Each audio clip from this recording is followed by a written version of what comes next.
As humans, we are gifted that our planet is not placed in a solar system where it is really, really hot or cold. We are also gifted for the gorgeous views and tourist spots we have. Living in Manitoba is also a gift, except the cold weather and stuff. The gift is, we don't have volcanoes in Manitoba.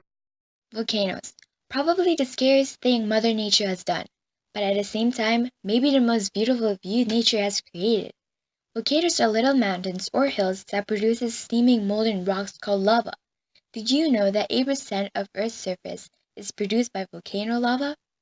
Wait, is it magma? The thing is, magma and lava mix me up. Are they the same thing or completely different? The answer is they're actually the same but different in some way.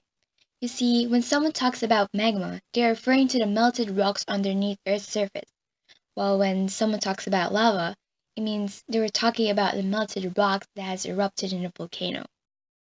If you were to cut a volcano in half and look how many layers a volcano has, you will most likely see what you call a vent. Vent is a straw-like shape that connects the volcano's hotspot and the opening top of the volcano. As I mentioned, hotspot is where all the underground magma is and is always active. After we cut a volcano in half, now let's recreate how a volcano would erupt. First, some volcanoes often release ash during an eruption, and that ash travels and reaches our atmosphere. After an eruption occurs, some volcanoes are most likely to fall into a dormant, which means a volcano calming down without erupting any lava, but is still active. But it takes time to erupt again.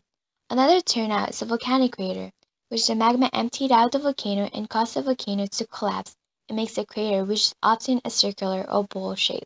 But some volcanoes aren't just all the same. The three main volcanoes are ash and cinder cone volcano, shield volcano, and composite volcano. Ash and cinder cone volcano is the most common type of volcano and is symmetrical like the volcanoes we typically think and draw when our teacher asks us to draw a volcano. They form around singular events and most of the ash and cinder cones are only active for only a few weeks. Most of the time, when they erupt, they produce lava in a sparkling glowing way. That makes it all Instagram and Tumblr worthy. An example of ash and cinder cone is a cinder cone in British Columbia, Canada, and has erupted since the Holocene, meaning like a million years ago. Shield volcanoes looks like a king knight's shield for where it probably got its own name. It is pointy on top and is made when a volcano vent is forced up to the surface and makes a volcano. Shield volcano also tends to explode and travel a great distance. An example of shield volcano is Mauna Loa located in Hawaii, USA, and has erupted last since March to April 1984. Composite volcanoes are more pointier on top and unlike ash and cinder cone and shield volcanoes, they have many vents around them. They usually occur in subduction zones and can take several years to develop to what they look like now. Worth reading.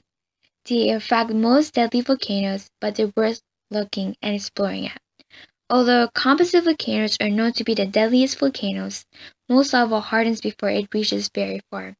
And unlike other types of volcanoes too, composite volcanoes usually take long rests between eruptions. An example of a composite volcano is Mount Pinatubo in the provinces of Pampanga, Tarlac, Zambales in Philippines. Last time it erupted is June 15, 1991. Some differences between each volcano is first the shield volcano being the largest volcano because of its large base, composite volcanoes being not so tall in height because of its gentle slopes, and ash and cinder cone volcanoes not so tall in height because of its low slopes and easily cut off. The similarity to each other is that they're all volcanoes, erupts lava that can probably kill a person, but also potentially build a new land or island. Thank you for listening to my video presentation. Have a wonderful and safe day. Peace.